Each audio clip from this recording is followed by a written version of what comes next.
بسم اللہ الرحمن الرحیم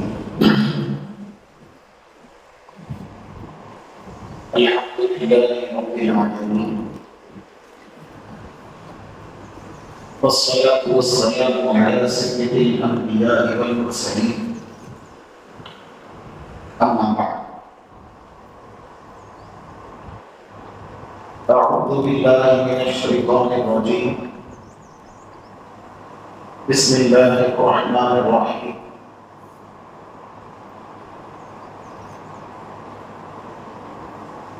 انا هدیناه السبیل اما شاکرا و اما کفورا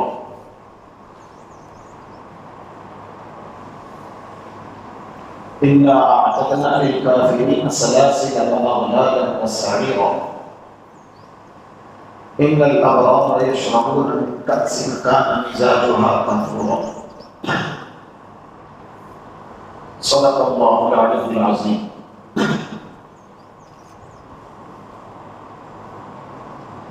معزز سامعین کرام، قابل قدر بزرگوں اور عزیز دینی بھائی،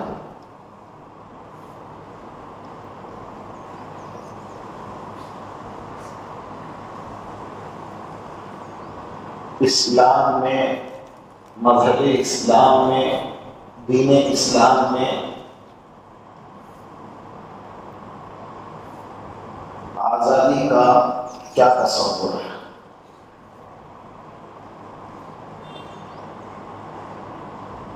میں نے ابھی کلام پاک کی ایک آیت آپ حضرات کے سامنے پڑھی ہے. اس میں مضمون ہے اِنَّا هَدَيْنَاهُ السَّبِيلَ إِمَّا شَاكِرًا وَإِمَّا كَفُورًا.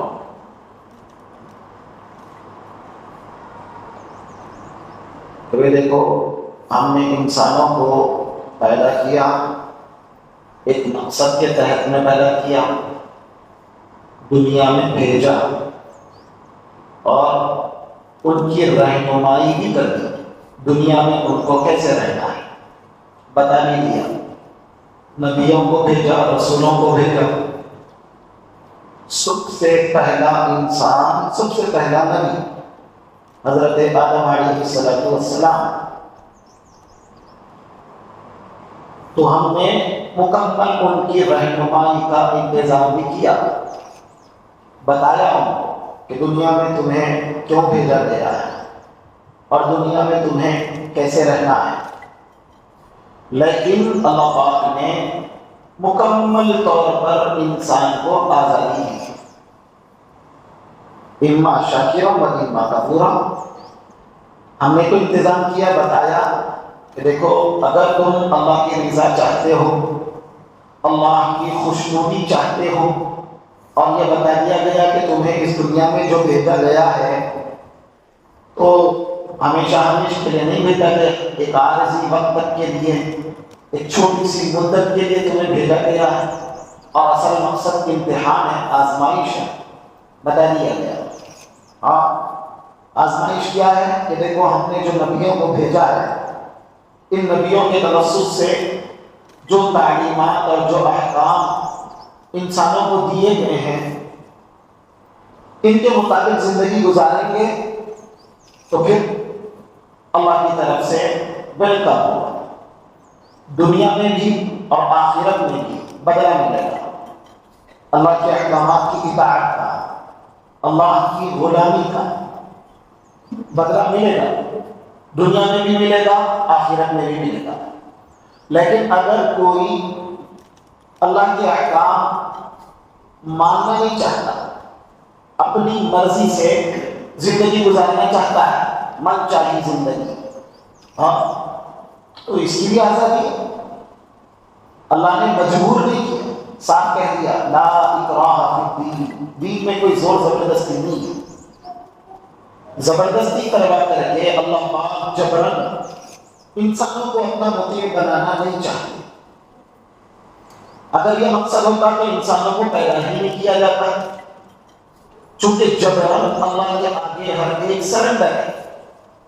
جتنی مخلوقات سوائے انسان کے، سوائے جنات کے، ہر ایک اللہ کے آگے سرنڈر ہے. کوئی اللہ کی مخالفت نہیں کر سکتا. ہم دیکھتے ہیں کہ اپنے وقت پہ سورج نکلتا ہے، اپنے وقت پہ چاند نکلتا ہے، اپنے وقت پہ دن ہوتا ہے، اپنے وقت پہ رات ہوتی ہے۔ چاند اگر چاہے کہ میری جو گردش ہے وہ میری مرضی سے ہوگی، سورج اگر چاہے کہ میری جو گردش ہے وہ میری مرضی سے ہوگی، تو دن اور رات کا نظام کیسے بدلتا رہے گا؟ ذرا تصور کر کے دیکھیں کہ کبھی تو دن لمبا ہو جائے گا، کبھی رات لمبی ہو جائے گی، چاند کی اور سورج کی گویا مرضی کی وجہ سے، ان کی اپنی چاہت کی وجہ سے، لیکن اللہ نے ان کو اختیار دیا ہی نہیں، وہ اپنی مرضی سے حرکت نہیں کر سکتے، ان کی حرکت اللہ کے حکم کے تابع ہے اور وہ مجبور ہے۔ کائنات میں انسانوں اور جنات کے علاوہ جتنی مخلوقات ہیں سب مجبور ہیں سوائے انسان کے۔ انسان کو بھی اللہ پاک نے اتنی آزادی نے دے دی کہ وہ خدا بن گیا، جو چاہے کرے، نہیں اپنی مرضی سے وہ نہ دنیا میں آیا ہے نہ اپنی مرضی سے دنیا سے جائے گا۔ کوئی کتنا ہی کوشش کر لے، کتنا ہی بڑا مالدار ہو، کتنا ہی اللہ پاک نے اس کو مال دیا، دولت دی، طاقت دی، حکومت دی، سب کچھ دیا، ذرا اس سے بتا دیا بھائی تم کیا کرو کہ اپنی طاقت کا، اپنے پاور کا، اپنے مال کا استعمال کر کے اپنی زندگی کو ذرا 500 سال کر کے بتا دو آج کی دنیا میں گزر سکتا ہے، تو اللہ نے مکمل اختیار نہیں دیا، لیکن اللہ ہر ایک کی موت اللہ کے اختیار سے ہوتی ہے، ہر ایک کی ولادت اللہ کے اختیار سے ہوتی ہے، لیکن اللہ پاک نے انسانوں کو آزادی دی تھی، اس طرح کی آزادی کہ بھئی وہ چاہے تو نیک بنے، اچھا بنے، سچا بنے، اللہ کا وفادار بنے، چاہے تو فاسق و فاجر بنے، باغی بنے، اللہ کی بغاوت کرے، غلط راستوں پر چلے، زناکار بنے، بدکار بنے، عیار بنے، مکار بنے، فرمان بنے، دھوکہ دینے والا بنے۔ It is on your choice۔ اللہ نے مجبور نہیں کیا، اللہ نے آزادی دی ہے۔ کوئی اگر غلط راستے پہ چلنا چاہے گا تو اللہ نے آزادی دی ہے، مکمل آزادی دی ہے، مجبور نہیں کیا کسی کو۔ اور اگر کوئی اللہ کے دین کی طرف کو آنا چاہے تو اللہ نے ویلکم کیا ہے، اور اللہ نے اس کی بھی ایبلٹی اور صلاحیت رکھی ہے، اور اسی مقصد کے تحت بھی انسان کو پیدا کیا ہے۔ اسی کو کہا گیا انا ہدیناہ السبیل اما شاکرا و اما کفورا۔ تو اب یہ ہے کہ بھئی ہر انسان کو یہ حق تو حاصل ہے کہ وہ کیسے زندگی گزارنا چاہتا ہے، اپنی مرضی سے گزارے، اچھی زندگی گزارنا چاہتا ہے یا بری زندگی گزارنا چاہتا ہے، ہاں اپنے اعمال کا خود سے تعین کرے کہ وہ کیا کرنا چاہتا ہے۔ اللہ نے مکمل آزادی دی ہے اس کو، ہاں وہ اپنے اعمال کا تعین خود کر سکتا ہے، اپنا لائف اسٹائل خود بنا سکتا ہے، لیکن نتیجے اللہ پاک کے ہاتھ میں۔ اللہ نے کہا ہے کہ جس طرح تم اپنے لیے اپنے اعمال کا انتخاب کرو گے اسی طرح کا رزلٹ دیکھو گے، اسی طرح کا نتیجہ دیکھو گے۔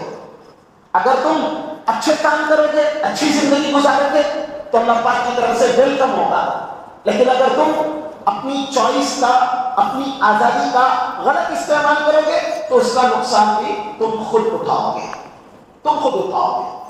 ہاں اللہ کی اطاعت، اللہ کے رسول کی اطاعت کا فائدہ خود انسان کو پہنچتا ہے دنیا اور آخرت دونوں جہاں میں، اور اللہ کی نافرمانی کا نقصان بھی انسان کو پہنچتا ہے۔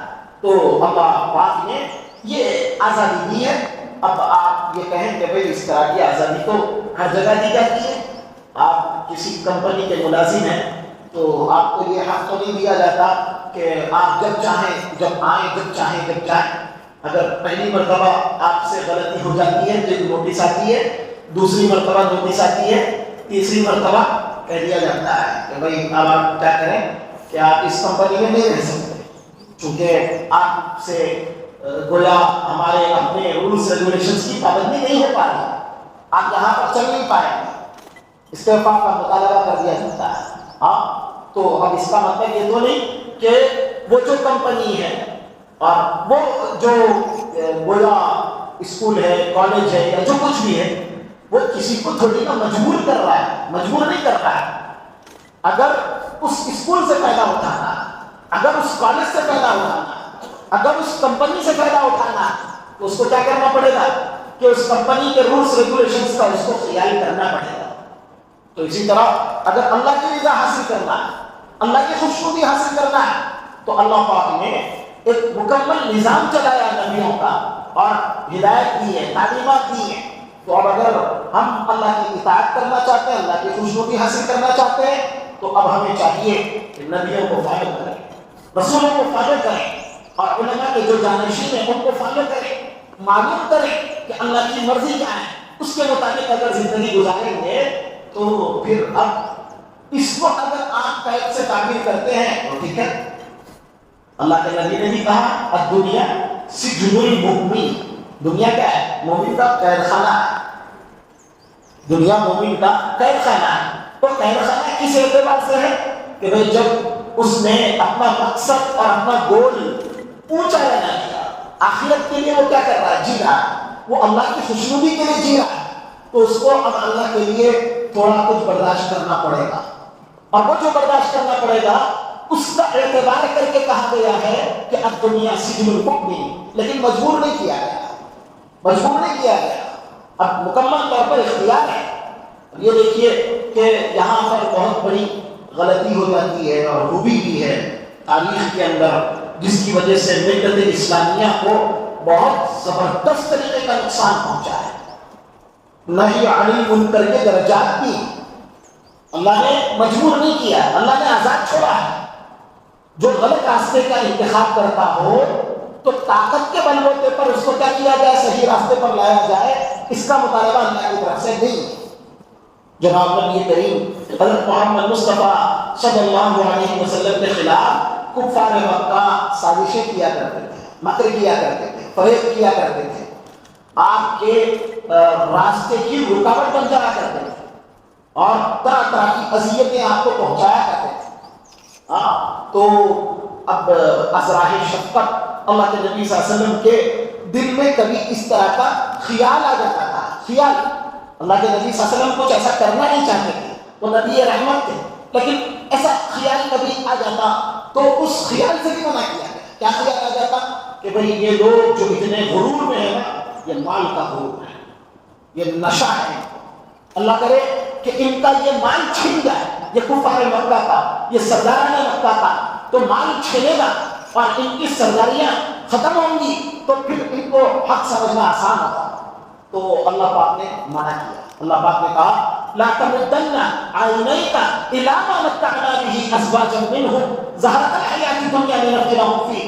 اے نبی دیکھو، آپ کی نظر ان کفار مکہ کے مال و دولت کی طرف نہیں جانی چاہیے۔ اللہ پاک نے آزمائش کے لیے ان کو مال دیا، دولت دی، تو آپ ان کی مال و دولت سے یہ اتنا چاہیں کہ بھئی ان کا مال ان کے پاس سے چلا جائے، ان کی دولت ان کے پاس سے چلی جائے۔ ارے اللہ ان کو آزما رہے ہیں، اللہ کی یہ آزمائش ہے، مال دے کر کے آزما رہے ہیں، مال دے رہے ہیں تو وہ سرکشی کر رہا ہے، وہ نبی رحمت کے خلاف گویا بدتمیزی کا طوفان برپا کر رہے ہیں۔ یہ ایک امتحان ہے، ایک آزمائش ہے، اس آزمائش کو ہونے دو، اور آپ یہ نہ چاہیں کہ میں اس راستے کا رکاوٹ بنوں اور اس طرح کی دعائیں مانگنے لگے کہ اے اللہ ان کا مال غارت ہو جائے، ان کی دنیا غارت ہو جائے، ان کی حکومت غارت ہو جائے۔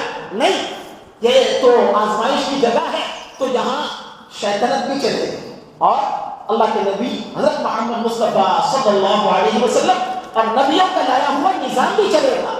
دنیا اچھوں کو بھی دیکھے گی، بروں کو بھی دیکھے گی، جبر نہیں۔ تو منع کیا گیا کتنی جگہ، اور یہ کہا گیا دیکھو بھائی آپ صحیح بات کہنے کے مکلف ہیں، اگر کوئی نہیں مانتا تو وما انت علیہ بوکیل، آپ گویا ان پہ مسلط کر کے نہیں بھیجے گئے کہ آپ کیا کریں کہ لوگوں کو جبرن راہ حق کی طرف لانے کی کوشش کریں۔ کتنی آیتیں کلام پاک میں جس میں اس بات سے منع کیا گیا۔ اور لیکن اب دیکھیے نہی عن المنکر کے درجات سے ہم واقف نہیں۔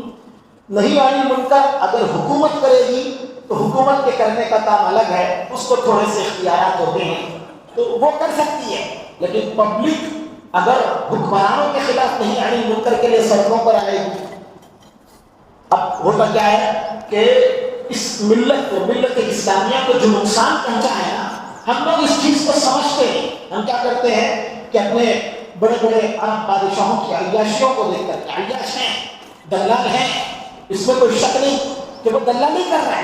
اب دیکھو کہ مسلمانوں کا خون بہ رہا ہے، لیکن انڈونیشیا سے لے کر کے مراکش تک مسلم ملکوں کی زنجیر ہے.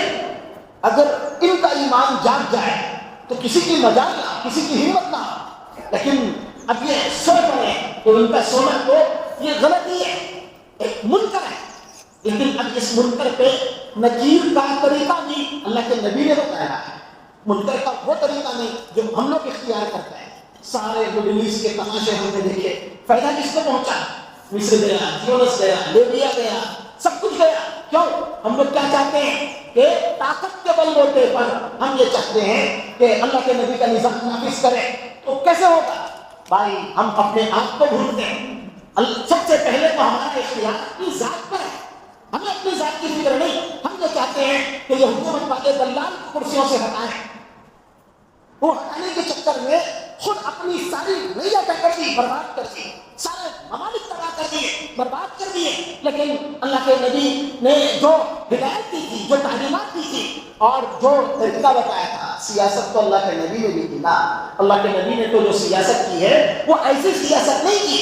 یہ سیاست تو انگریزوں کی سیاست ہے جو ہمارے اندر آ رہی ہے، کانفرنسیز والی، سازشوں والی.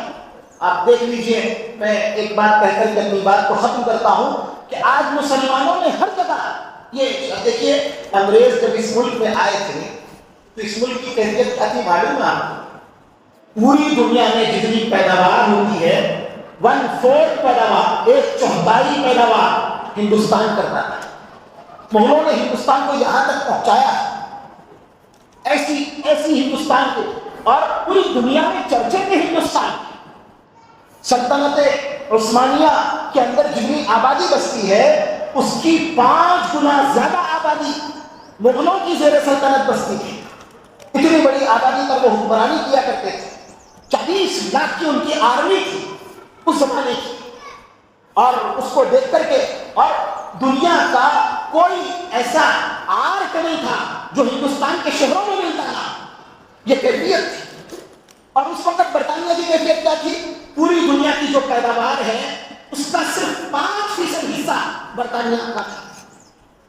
لیکن انڈیا کا، ہندوستان کا، جو زمانے میں مغلیہ بادشاہوں نے جو دولت کیا تھا انڈیا کو، تو زمانے میں انڈیا پورے ملک کی، یہ پوری دنیا کی جو پیداوار ہے اس میں 1/4 کا حصے دار، 1/4 کا. اندازہ لگا کہ کیا کیسا سورس تھا. لیکن اب جب انگریز آیا تو نیتیں غلط تھی. مجدد الفسانی رحمۃ اللہ علیہ کے دور میں انگریز آیا تھا، 1498 سے آنے کی ان کی ابتدا ہو گئی. لیکن مجدد الفسانی رحمۃ اللہ علیہ نے بھانپ لیا تھا ان کے علاقوں کو، کہہ دیا تھا کہ سازشی کون ہے، مکار کون ہے، اور اس کی نیت تجارت کی نہیں ہے، اس کی نیت حکومت کی ہے. اپنوں میں آواز چڑھائی تھی کہ دیکھو ان کو یہاں پٹکنے مت دو. لیکن لوگ نہیں سمجھے، اور لوگ اس وقت میں کہتے تھے کہ بھائی اتنی دور دراز سے کوئی آیا ہے، ایسی اتنی زبردست مغلیہ سلطنت، جو ایسی لازوال سلطنت ہے جس کی 40 لاکھ کی آرمی ہے، جو پوری دنیا میں ایسی حیثیت رکھتی ہے، تو اب اس کو اس سے خطرہ ہوگا، ان برطانیہ والوں سے جو اتنی دور سے آئے ہیں کیا خطرہ ہوگا. لوگ یہ سمجھتے ہیں. لیکن آگے چل کر کے ساری چیزیں کھل کے سامنے آ گئی. لیکن ایک تحریک جو چل رہی تھی نا، وہ مجدد الفسانی سے منتقل ہو کر کے کیا سب کچھ نہیں. لیکن اب دیکھو جو سب سے پہلی بغاوت ہوئی ہے 1754 علی بردی خان کے تحت، اس کے بعد پھر 1757 عیسوی کی پلاسی کی جنگ. آپ اندازہ لگاؤ، پلاسی کی جنگ میں یہ جو انگریزوں کی فوج کی تعداد تھی کتنی تھی معلوم ہے؟ 5000. دیکھ لو آپ گوگل کر کے دیکھیے، 5000. اور نواب سراج الدولہ کی جو فوج تھی، جو آرمی تھی، اس کی تعداد کتنی تھی معلوم ہے آپ کو؟ 50,000. ایک طرف 50,000 اور ان کے پاس 5,000. 50,000 میں 5,000 میں کیا نسبت ہے؟ لیکن نواب سراج الدولہ کو شکست دے دیا انگریزوں نے. کیسے شکست دیا؟ وہی کانفرنسیز، یہ جو خفیہ تدبیریں اور چالبازیاں ہوتی ہیں نا، ان چالبازیوں کا سہارا لیا. میر جعفر جو تھا وہ عہدے کا طالب تھا، تو اس کی طلب کو آگ لگایا، بھڑکایا، اور بھڑکا کر کے اس کو اپنی طرف کر لیا. اس طرح کی چالاکیوں سے اور اس طرح کی سازشوں سے جس امام یہ یہودی ہے، یہودیوں سے ذہن لے کے آئے تھے انگریز، تو یہ ذہن لے کر کے انہوں نے کیا کیا، حضرت ٹیپو سلطان شہید. اب ہم لوگ تو یہ سمجھتے ہیں کہ آزادی جو ہے نا وہ 1857 سے ہماری مغلیہ حکومت جو بادشاہت کیا کرتی تھی، جو راج کرتی تھی ہندوستان میں، انگریزوں نے اس کو کمزور کیا تو وہ خاموش بیٹھے رہے، کبھی لڑائی نہیں ہوئی. تو یہ 1757 عیسوی کی جو جنگ پلاسی ہے، پلاسی کی جو جنگ ہے، یہ کیا آزادی کے لیے نہیں ہوئی تھی؟ پھر اس کے بعد جو 1782 میں ہوئی، 1792 میں ہوئی، اور 1799 میں حضرت ٹیپو سلطان شہید رحمۃ اللہ علیہ شہید ہوئے. حضرت ٹیپو سلطان شہید رحمۃ اللہ علیہ نے جو چار جنگیں لڑی، کیا مقصد تھا اس کا؟ کیا ملک کی آزادی مقصد نہیں تھا؟ کیا انگریزوں سے آزادی مقصد نہیں تھا؟ ہم 1857 سے شروع کرتے آزادی کی جنگ کا آغاز. پھر 1830 عیسوی میں دلی کے اندر ان لوگوں نے کیا کر دیا تھا، ایسٹ انڈیا کمپنی والوں نے جھنڈا لہرا دیا تھا اور اعلان کر دیا تھا. کیا اعلان کر دیا تھا کہ دیکھو خلق خدا کی، حکم بادشاہ سلامت کا، اور یہ ملک بادشاہ سلامت کا، حکم ایسٹ انڈیا کمپنی کا. جب یہ حکم صادر کر دیا تو حضرت شاہ ولی اللہ محدث دہلوی رضی اللہ عنہ کے صاحبزادے تھے حضرت شاہ عبدالعزیز محدث دہلوی رحمۃ اللہ علیہ، انہوں نے فتویٰ جاری کیا، کہہ دیا کہ دیکھو آج سے ہمارا ملک غلام ہو چکا ہے. جب یہ کہہ رہا ہے کہ حکم ایسٹ انڈیا کمپنی کا، تو ایسٹ انڈیا کمپنی کا حکم چلے گا. بادشاہ کو تو کٹپتلی بنا دیا گیا، بادشاہ کا کوئی مطلب نہیں. کہہ دیا گیا کہ ملک بادشاہ سلامت کا، لیکن اصل حکم تو چلے گا وہ ایسٹ انڈیا کمپنی کا. تو یہ جب حالات آ گئے تو اس کے بعد اب مسلمان آگے آئے اور حضرت شاہ ولی اللہ محدث دہلوی رضی اللہ عنہ کا وہ جو فتویٰ تھا، ایک آگ کی چنگاری کا اس نے کام کیا. اس کے بعد تحریک سے تحریک چلتی چلی گئی اور 1857 عیسوی کی جو جنگ تھی جس کو یہ لوگ بدر کہتے ہیں، اس کی قیادت بھی مسلمان کر رہے تھے، جبکہ اس کے اندر سب شامل تھے. 1857 عیسوی کی پہلی جنگ ہے جس میں مسلمان نان مسلم سب مل کر کے انہوں نے جنگ لڑی ہے، اور اس کی قیادت بھی مسلمانوں نے کی. لیکن اس سے پہلے جتنی جنگیں ہوئی صرف مسلمانوں نے لڑی انگریزوں کے خلاف. اور پھر اس کے بعد تو ایک سلسلہ چلا، گاندھی جی بھی آ گئے اور پھر وہ طرح طرح کے آندولن چلے. پھر اس کے نتیجے میں 1947 عیسوی میں اپنا ملک ہندوستان یہ آزاد ہوا. تو میں یہ کہہ رہا تھا کہ یہ جو سازشی ذہن ہے، یہ ذہن یہودیوں کا دیا ہوا ہے. ایک بات کہہ کر کے میں اپنی بات کو ختم کرتا ہوں. دیکھو بھائی، یہ جو یہودی ہیں یا یہ عیسائی ہیں، ان کا اپنے مذہب سے وہ لگاؤ کا باقی نہیں تھا جو لگاؤ پہلے تھا. اب انگریز بھی آئے تھے ہندوستان تو ان کا مقصد کیا تھا؟ دیکھا کہ یہ تو ایک سونے کی چڑیا ہے اور لوٹ کے چلے گئے. جب ایسٹ انڈیا کمپنی آئی تھی تو برطانیہ کی کیا حالت تھی، اور ایسٹ انڈیا کمپنی کی کوئی حیثیت نہیں تھی.